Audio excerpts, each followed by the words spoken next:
Students of class 4 इंटोग्रेटिव sentence को थोड़ा सा हम लोग नज़दीक से पढ़ेंगे, ठीक है, मतलब थोड़ा सा डिटेल्स में पढ़ेंगे, अंडरस्टैंडिंग। तो इंटोग्रेटिव सेंटेंस एग्जाम्पल के द्वारा मैं आपको सिखाने जा रहा हूँ कि इंटोग्रेटिव सेंटेंस क्या होता है, ओके, कैसे बनाते हैं हम लोग, ठीक है। स्टेटमेंट सेंटेंस को how we will make convert statement sentence into interrogative sentence, understanding, वो हम आज सीखने जा रहे हैं, ओके। अच्छी तरह से डिटेल्स में सीखेंगे। तो यहाँ पे पहला सेंटेंस देखिए, यहाँ पे the boy was in class 3, okay, the boy was in class 3, ये क्या हुआ, स्टेटमेंट हुआ, ओके, बयान हुआ, ये स्टेटमेंट हुआ, ठीक है, स्टेटमेंट सेंटेंस हुआ। अब इसको आपको बदलना है, किस में बदलना है, इंटोग्रेटिव सेंटेंस में बदलना है, क्वेश्चन सेंटेंस में बदलना है। इसको बदलने के लिए भी स्टेटमेंट सेंटेंस को क्वेश्चन सेंटेंस इंटोग्रेटिव सेंटेंस में बदलने के लिए भी इसका भी फॉर्मूला है, यूज है, ठीक है। आपको समझना होगा पहले क्या समझना होगा, एक्सिलरी वर्ब के विषय में पहले समझना होगा। The boy was in class 3, तो वर्ज क्या है, वर्ज एक्सिलरी वर्ब है, ठीक है, एक्सिलरी वर्ब है, पास्ट एक्सिलरी वर्ब, पास्ट है, वर्ज पास्ट टेंस है कि नहीं है, okay, obviously was past tense है, एक्सिलरी वर्ब है, ही वाज, ये सिंगुलर पास्ट एक्सिलरी वर्ब है कि नहीं, सिंगुलर है कि नहीं, वाज इज का पास्ट वाज है कि नहीं, ऑब्वियसली है, ओके। तो ये सिंगुलर पास्ट एक्सिलरी वर्ब होने के कारण आपको समझना होगा कि इसका यूज से, ओके, ये सिंगुलर एक्सिलरी वर्ब का यूज से आप इंटोग्रेटिव सेंटेंस बना सकते हो, स्टेटमेंट सेंटेंस को इंटोग्रेटिव सेंटेंस बना सकते हो। तो आपको एक्सिलरी वर्ब मालूम है क्या, एक्सिलरी वर्ब है, एक्सिलरी वर्ब को क्या कहते हैं, सपोर्टिंग वर्ब, जिसे सपोर्टिंग वर्ब भी कहते हैं, ठीक है। सहायक, सहायक के नाम से भी जाना जाता है एक्सिलरी वर्ब को, जिसे हेल्पिंग वर्ब कहते हैं, सहायक, ओके, सहायक के नाम से भी जाना जाता है, सहायक वर्ब भी कहते हैं, अंडरस्टैंडिंग। तो एक्सिलरी वर्ब स्टेटमेंट में क्या है, एक्सिलरी वर्ब यूज किया है, यहाँ पे singular past auxiliary verb, singular past auxiliary verb use किया है, वर्स।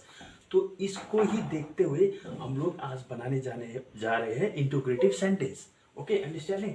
तो यहाँ पे देखिए, पहले आप लोग को सब मैं डिटेल्स में दूंगा कि एक्सिलरी वर्ब क्या है। एक्सिलरी वर्ब एक ही नहीं होता है, एक्सिलरी वर्ब बहुत सारा एक्सिलरी वर्ब होता है, ठीक है। क्या क्या है, जैसे is, has, are, did, do, have, does, will, would, shall, shall, can, okay, बहुत सारा एक्सिलरी वर्ब है ऐसा, अंडरस्टैंडिंग, शुड, ओके, बहुत सारा एक्सिलरी वर्ब है ऐसा, ठीक है। इसी को मद्देनजर रखते हुए हम लोग स्टेटमेंट सेंटेंस में स्टेटमेंट सेंटेंस से इंटोग्रेटिव सेंटेंस बनाएंगे, अंडरस्टैंडिंग। इसी को मद्देनजर रखते हुए हम लोग स्टेटमेंट सेंटेंस को इंटोग्रेटिव सेंटेंस में चेंज करेंगे, ओके। तो फॉर्मूला भी दिया गया है, एक्सिलरी वर्ब पहले लिखना है, सेकंड में सब्जेक्ट आएगा, फिर थर्ड में मेन वर्ब आएगा, फिर लास्ट में ऑब्जेक्ट आएगा, ठीक है।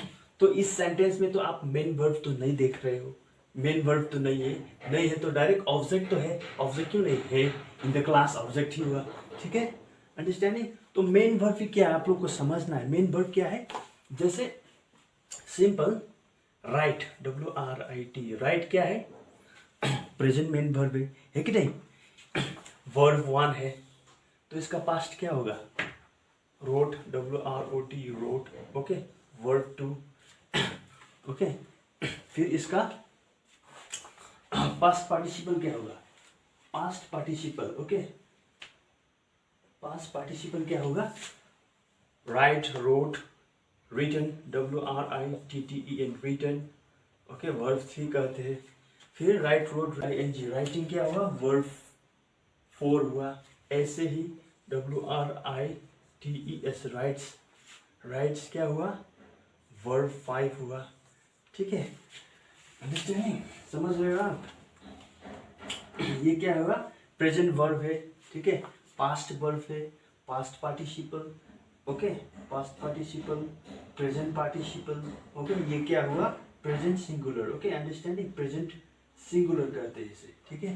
तो ये सब क्या है, मेन वर्ब्स है, ठीक है, मेन वर्ब्स को समझना है आप लोगों को, ठीक है। ऐसे ही इसका फॉर्म क्या होगा, सी का फॉर्म क्या होगा, saw, okay, seen, seeing, okay, he sees, okay. तो ऐसे ही बहुत सारे फॉर्म है, ठीक है।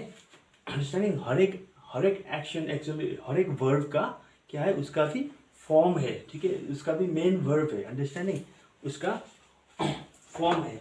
तो ऐसे ही आप लोगों को समझ गए मेन वर्ब क्या है, ओके, एक्सिलरी वर्ब क्या है और मेन वर्ब क्या है, समझ गए, अंडरस्टैंडिंग। तो इसको समझना जरूरी है, ठीक है। ऐसे ही मैं आपको यहाँ पे अब कन्वर्ट करूँगा, ठीक है। Now I will convert this statement sentence into integrative sentence, okay. तो इसको कैसे किया जाए, पहले वर्स है, वर्स को पहले आप इंप्लीमेंट करेंगे। The boy was in class 3, verbs को आपको पहले इंप्लीमेंट करना होगा सेंटेंस के फर्स्ट में, इंटीग्रेटिव सेंटेंस बनाते समय। वर्स लिखिए, वर्स, फिर क्या है, सब्जेक्ट है, एक्सिलरी वर्ब लग गया, ओके। सब्जेक्ट क्या है, the boy, was the boy in class 3। तो ये हो गया आपका, क्वेश्चन लगा दीजिए, इसमें क्या होगा, इंटीग्रेटिव सेंटेंस बन गया। The boy was in class 3, okay. Axillary verb plus main verb plus subject जोड़ के हम लोग को क्या बनाना है, इंटीग्रेटिव सेंटेंस बनाना है, ओके। किसी में मेन वर्ब होगा, किसी में मेन वर्ब नहीं भी हो सकता है, ठीक है। तो इसको स्किप करके ऑब्जेक्ट जोड़ना है, understanding. Was the boy in the class, was the boy in class 3। तो इसमें क्या हो गया, क्वेश्चन सेंटेंस बन गया कि नहीं बन गया, ऑब्वियसली बन गया। Was the boy in class 3, obviously it is correct, ऐसा ना। तो ऐसे एग्जाम्पल, 2 नंबर के एग्जाम्पल करते हैं हम लोग। 2 नंबर का एग्जाम्पल क्या है, she is the winner, she is the winner, okay. ये क्या है, वह स्टेटमेंट सेंटेंस, इसको स्टेटमेंट सेंटेंस करते हैं। अब इसको आप कैसे इंटीग्रेटिव सेंटेंस बनाओगे, पहले तो आपको देखना होगा कौन सा एक्सिलरी वर्ब यूज किया है। ये सिंगुलर प्रेजेंट एक्सिलरी वर्ब है कि नहीं, प्रेजेंट सिंगुलर एक्सिलरी वर्ब है कि नहीं, ऑब्वियसली। तो यहाँ पे देखिए, इज को पहले इंप्लीमेंट करिए, एक्सिलरी वर्ब पहले लिखना होगा, फिर सब्जेक्ट क्या है, इज सी क्या है, subject, is see the winner, WINNER, winner. तो ऑब्जेक्ट, ठीक है, subject, axillary verb plus subject plus object, understanding. तो ऐसे ही आपको another example, I will give you another example, okay. Another example, number 3, okay. He will come tomorrow morning.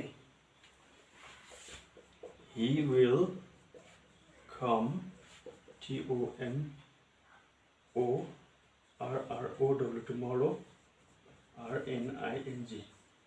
He will come tomorrow morning. तो ये क्या हुआ, statement हुआ, ठीक है, STATEMENT। ये क्या हुआ, स्टेटमेंट सेंटेंस हुआ। He will come tomorrow morning, okay. किसी के विषय में बयान दे रहा है, किसी के विषय में बात कर रहा है, ठीक, किसी के विषय में बोल रहा है। He will come tomorrow morning statement है, ठीक है। तो इसको इंटीग्रेटिव सेंटेंस बनाइए ये फॉर्मूला यूज करके, ओके, सिंपल। यहाँ पे देखिए, पहले क्या करना है, एक्सिलरी वर्ब यूज करना है। कौन सा एक्सिलरी वर्ब है यहाँ पे, विल, फ्यूचर एक्सिलरी वर्ब है कि नहीं, इसको विल ही लिखिए, WILL, विल। अब क्या जोड़ना है आपको, सब्जेक्ट, विल ही क्या हुआ, सब्जेक्ट प्लस मेन वर्ब है यहाँ पे, ऑब्वियसली मेन वर्ब है, कम है, ओके। कम मतलब क्या है, प्रेजेंट वर्ब है कि नहीं, प्रेजेंट वर्ब, ऐसा ना, प्रेजेंट वर्ब। कौन सा मेन वर्ब यूज हुआ, प्रेजेंट वर्ब, ओके। कम, कौन सा मेन वर्ब है, कम है, ठीक है। ही विल कम, अब object, tomorrow morning, okay, object लगा लिया। अब ये क्या हुआ, will he come tomorrow morning, यहाँ पे क्वेश्चन लगा दीजिए। तो ये क्या बन गया, एक इंटीग्रेटिव सेंटेंस बन गया, ओके। स्टेटमेंट सेंटेंस को इंटीग्रेटिव सेंटेंस में चेंज हो गया। ऑब्जेक्ट क्या है, ऑब्जेक्ट सेंटेंस के अंदर ऑब्जेक्ट किसको बोला जाता है? ऑब्जेक्ट में कोई भी जगह हो सकता है, कोई भी चीज़ें हो सकता है, वो क्या बनेगा? सब ऑब्जेक्ट बनेगा। कोई भी आइडिया है, वो सब क्या बनेगा? ऑब्जेक्ट बनेगा। अंडरस्टैंडिंग? समझ रहे हो आप? ओके, बीइंग समथिंग और doing something, that is object. Okay, तो ये समझ गए आप लोग कैसे बनाना है स्टेटमेंट सेंटेंस को इंटरोगेटिव सेंटेंस भी कैसे बनाना है, पता चल गया? Okay, thank you.